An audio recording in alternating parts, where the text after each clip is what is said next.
The Universal Father is the God of all creation, the first source and center of all things and beings.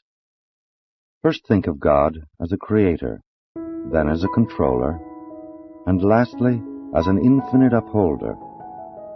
The truth about the Universal Father had begun to dawn upon mankind when the prophet said, "You, God, are alone. There is none beside you. You have created the heaven and the heaven of heavens with all their hosts. You preserve and control them. By the sons of God were the universes made. The Creator covers himself with light as with a garment, and stretches out the heavens as a curtain." Only the concept of the Universal Father, one God in the place of many gods, enabled mortal man to comprehend the Father as divine creator and infinite controller. The myriads of planetary systems were all made to be eventually inhabited by many different types of intelligent creatures, beings who could know God, receive the divine affection, and love Him in return.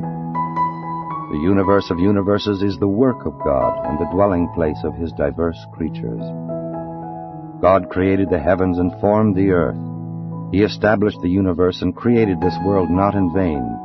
He formed it to be inhabited.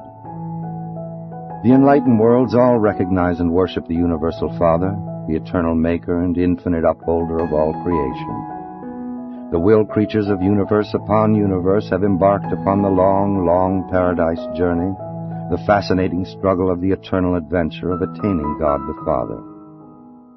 The transcendent goal of the children of time is to find the eternal God, to comprehend the divine nature, to recognize the Universal Father.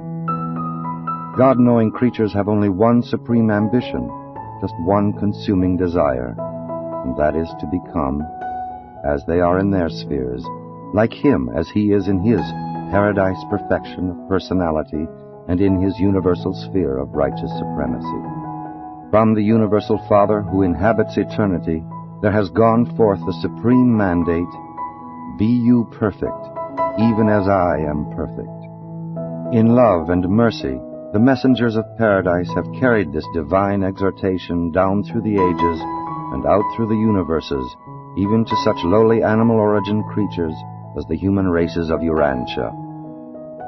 This magnificent and universal injunction to strive for the attainment of the perfection of divinity is the first duty and should be the highest ambition of all the struggling creature creation of the God of perfection. This possibility of the attainment of divine perfection is the final and certain destiny of all man's eternal spiritual progress. Urantia mortals can hardly hope to be perfect in the infinite sense, but it is entirely possible for human beings, starting out as they do on this planet, to attain the supernal and divine goal which the infinite God has set for mortal man. And when they do achieve this destiny, they will, in all that pertains to self-realization and mind attainment, be just as replete in their sphere of divine perfection as God Himself is in His sphere of infinity and eternity.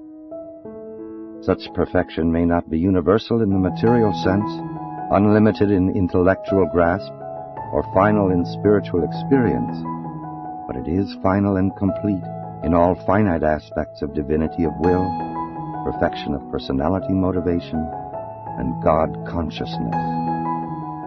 This is the true meaning of that divine command, "Be you perfect, even as I am perfect," which ever urges mortal man onward and beckons him inward in that long and fascinating struggle for the attainment of higher and higher levels of spiritual values and true universe meanings.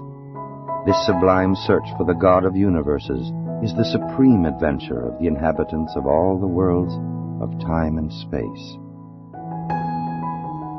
This reading from the Urantia book is presented by truthbook.com, audio version courtesy of Urantia Foundation.